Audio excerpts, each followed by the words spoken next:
बिस्मिल्लाहिर्रहमानिर्रहीम। Dear students, आज का जो MTQ लेके आए हैं वो MTQ अगेन कंसोलिडेशन का है।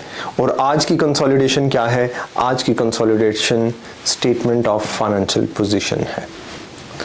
तो चलते हैं स्टेटमेंट ऑफ फाइनेंशियल पोजीशन की कंसोलिडेशन करते हैं, देखते हैं क्या नई चीज़ पूछी जा रही है। तो हमारे पास क्वेश्चन का नाम है Scorpio mercury. Scorpio is preparing its consolidated financial statement for the year ended 31st December 2007. Scorpio purchased 24 million of the 30 million shares of Mercury on 1st of September 2007 by paying $3.5 per share. यहीं पर hold कर लें। यहाँ पे जब ये सवाल examiner ने पूछा तो बहुत सारे बच्चों ने ये कहा कि सर पूरे सवाल में कहीं परसेंटेज ही नहीं दी थी, कहीं ये बताया ही नहीं था कि पेरेंट ने सब्सिडरी का कितना परसेंट एक्वायर किया है। तो यहीं पे आप देख लें, आपने 30 में से 24 मिलियन के शेयर एक्वायर किए हैं। तो कैलकुलेटर उठाएं, 24 डिवाइडेड बाय 30 करें तो यू विल गेट 80। तो 80% आपने क्या किया है? एक्वायर किया है। 24 डिवाइड बाय 30 इंटू 100 परसेंटेज में बात करेंगे तो 80% इज द कंट्रोलिंग इंटरेस्ट। तो यहां पे NCI क्या होगा? 20%। और अगर मेरे से इन्वेस्टमेंट पूछता तो मैं क्या करता? 24 मिलियन मल्टीप्लाई बाय 3.5, तो मेरे पास पता चल जाता कि 84 मिलियन की मैंने इन्वेस्टमेंट की। Cost of investment is 84 million. अच्छा जी, कहते हैं स्कॉर्पियो को accounted for this acquisition correctly but included the cost of investment in non current assets below. उसने गलती क्या की? उसने इसे नॉन करंट एसेट्स में ऐड कर दिया।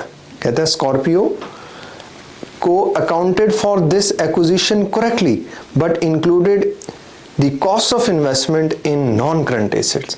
तो cost of investment non current एसेट्स में नहीं रिकॉर्ड की जाती। कॉस्ट ऑफ इन्वेस्टमेंट कहाँ पे रिकॉर्ड की जाती है? गुडविल के अंदर रिकॉर्ड की जाती है। सेपरेट हम रिकॉर्ड कर सकते थे। अगर हम इंडिविजुअल फाइनेंशियल स्टेटमेंट्स की बात करें तो नॉन करंट एसेट के बाद अलग से इन्वेस्टमेंट इन सब्सिडरी रिकॉर्ड किया जा सकता था। तो इसका मतलब उन्होंने क्या गलत रिकॉर्ड किया है? उन्होंने 84,000 गलत रिकॉर्ड किया हुआ है। तो हम 84,000 अभी से ही माइनस कर देते हैं ताकि हमें बाद में मसला ना हो। तो क्या कहते हैं जी? स्कॉर्पियो को accounted for this acquisition correctly but including the cost of investment in non current assets below. The fair value of NCI was 12.4 million. There were no fair value adjustment required to Mercury assets. Net assets at the date of acquisition. Profit accrued evenly through out the year. मैंने कहा था जब भी ये statement हो तो ये एक इंडिकेटर होती है, ये एक इंडिकेशन होती है कि मिड ईयर एक्विजिशन हुई है। तो मिड ईयर एक्विजिशन कहाँ पे ज़्यादा ज़रूरी है? प्रॉफिट एंड लॉस में ज़्यादा ज़रूरी है। और ये सवाल किसका था? ये सवाल था स्टेटमेंट ऑफ फाइनेंशियल पोजीशन का। चलते हैं टास्क की तरफ। बाकी डाटा हमें गिवन है, हमें पता है क्या करना है इसके साथ। टास्क 1 को देखते हैं। कहता है calculate the following components parts of the goodwill on the acquisition of Mercury को। Fair value of consideration it was 84,000। 84 million है, हमें 1000 ऑलरेडी गिवन है तो हम 84,000 ले लेंगे। कैसे लेंगे? We have acquired 24 million multiply by 3.5। So fair value of net assets at acquisition. तो एट एक्विजिशन नेट एसेट्स कैसे लिए जाएंगे? देखें, एट एक्विजिशन इक्विटी कितनी है? 30,000। रिटेन अर्निंग भी एट एक्विजिशन चाहिए। रिटेन अर्निंग कब चाहिए? एट एक्विजिशन चाहिए। भैया एट एक्विजिशन डेट क्या है? एक्विजिशन डेट है 1 सितंबर। तो मेरे पास देखो रिटेन अर्निंग गिवन है 1 जनवरी की। 1 जनवरी 20X7 को रिटेन अर्निंग कितनी थी? 25,000 थी। मैंने कब खरीदा? मैंने खरीदा है 1 सितंबर को। तो कहते हैं कितने महीने हो गए? 1 सितंबर से पहले आप गिने तो 8 महीनों का प्रॉफिट अगर मैं इसमें ऐड कर दूंगा तो पूरे साल का प्रॉफिट कितना है? पूरे साल का प्रॉफिट है 15,000। जब मैं इसे 8/12 करूंगा तो जब 15,000 मल्टीप्लाई बाय 8/12 करेंगे तो आपके पास क्या आंसर आ रहा है? 15,000 मल्टीप्लाई बाय 8/12 करें तो क्या आंसर आ रहा है? 10,000 आना चाहिए। 10,000 ही आ रहा है। तो इसका मतलब 25 जमा 10 इस दिन हमारे पास रिटेन अर्निंग क्या आ गई? 35,000। तो 30,000 कैपिटल और 35,000 रिटेन अर्निंग। और इसी पॉइंट को अगर आप डिटेल में देखना चाह रहे हैं कि ये कैसे होता है, तो आप लेक्चर में दोबारा जाएं, जाके प्लेलिस्ट देखें। हमने ये कंसोलिडेशन में डिटेल में कंसेप्ट डिस्कस किया था कि हमें पता है कि हमें कब का दिया गया है, हमें रिटेन अर्निंग कब की दी गई है, स्टार्ट ऑफ द ईयर, और पूरे साल का प्रॉफिट दे दिया। तो रिटेन अर्निंग में क्या करेंगे, उतने महीनों का प्रॉफिट ऐड कर देंगे। इसीलिए आपको मैंने स्टार्ट में कहा था कि profits accrued evenly during the year, कि आप उसे स्प्लिट कर सकते हैं। अच्छा जी, अब अगर आपसे पूछ रहा था कि fair value of net assets, तो 30 + 35 इट्स 65,000। तो आपकी 3.5 मार्क्स कितने आसान थे, सिर्फ एक रिटेन अर्निंग की वैल्यू निकालनी थी। तो नेक्स्ट टास्क 2 पे चलते हैं। टास्क 2 क्या कहता है, मरकरी को ओस स्कॉर्पियो को 12 मिलियन। तो जब हम रिसीवेबल लिखेंगे P + S, तो माइनस क्या कर देंगे 12, हम 1000 कर देंगे क्योंकि सारी वैल्यूज़ मिलियन में नहीं है, 1000 में है। अच्छा जी, नॉन करंट एसेट्स, तो नॉन करंट एसेट्स हमने ये लिखे हुए हैं। नॉन करंट एसेट्स आप कैलकुलेटर ले लें, कैलकुलेटर मेरे पास भी है, 150,850 माइनस 84,000। क्योंकि ये कॉस्ट ऑफ इन्वेस्टमेंट थी जो सब्सिडरी में की थी और गलती से उसने नॉन करंट एसेट में लिख दिया था, प्लस 60,250। तो हमारे पास क्या आ रहा है 127,100, 127,100। रिसीवेबल्स पे चलते हैं। रिसीवेबल्स क्या हैं, रिसीवेबल्स हैं जी 91,100 प्लस 22,300 माइनस आपस के कितने थे, आपस के रिसीवेबल्स कितने थे 12,000 माइनस, तो आपके पास आ गया 101,400। Equity share capital, equity share capital आपको याद होगा कि सिर्फ और सिर्फ किसका लिखा जाता है, हाँ पेरेंट का लिखा जाता है। तो पेरेंट का इक्विटी कितनी है 100,000, तो इसमें जस्ट आपने ये 100,000 लिख दिया ना। अब एनसीआई को हम क्या देते हैं, खरीदने के बाद का प्रॉफिट। खरीदने के बाद, अभी खरीदे हुए 4 महीने हुए हैं, पूरे साल का प्रॉफिट 15,000 है। भैया कैसे पता चला, जाके हमने ये देखें profit for the year, profit for the year कितना है 15,000 है। हमें खरीदे हुए कितना टाइम हुआ है 4 महीने हुए हैं, तो 15,000 डिवाइडेड बाय 12 मल्टीप्लाई बाय 4, तो क्या आया 5,000 आया। इस 5,000 का कितना लूँगा, 5,000 का 20% लूँगा, 5,000 का 20% लूँगा, तो वो 20% प्लस 12.4 मिलियन। तो जब आप इसे ऐड करेंगे तो आपके पास क्या आ जाएगा, एनसीआई आ जाएगा।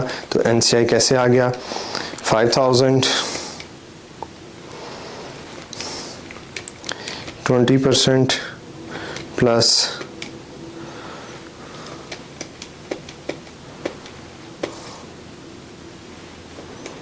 इट्स 13.4 मिलियन, मतलब 1340,000।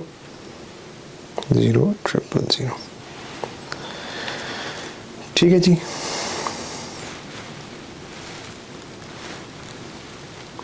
इसके बाद नेक्स्ट चलते हैं टास्क 3 की तरफ for 2 marks. What is the correct formula to calculate the consolidated retain earning of the group at 30 December 20x1। कहता है बताएं फॉर्मूला क्या होगा। तो पेरेंट की 100% retain earning plus post acquisition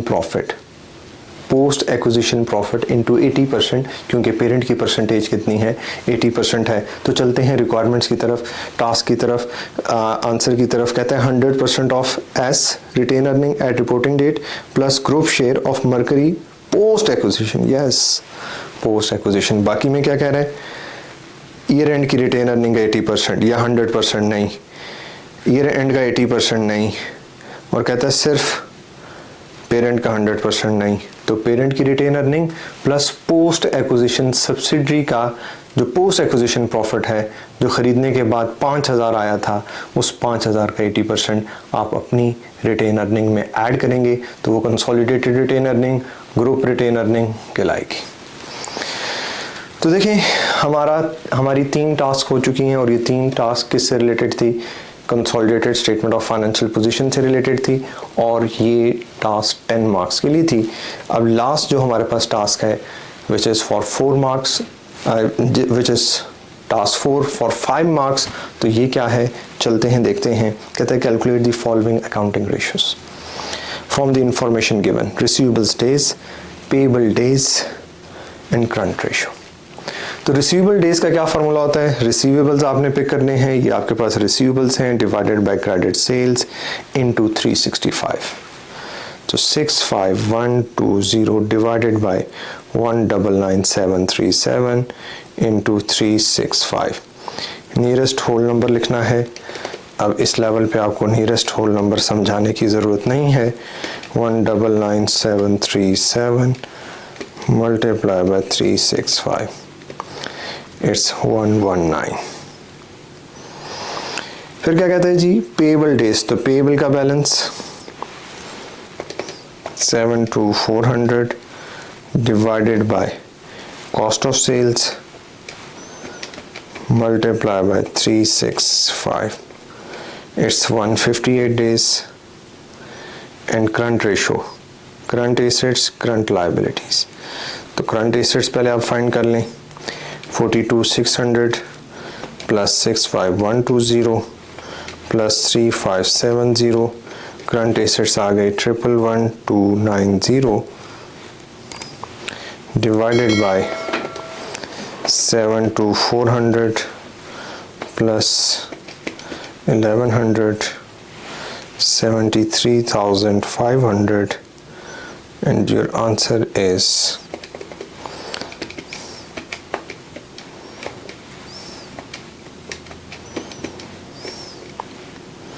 1.51। तो 1 डेसिमल है 1.5।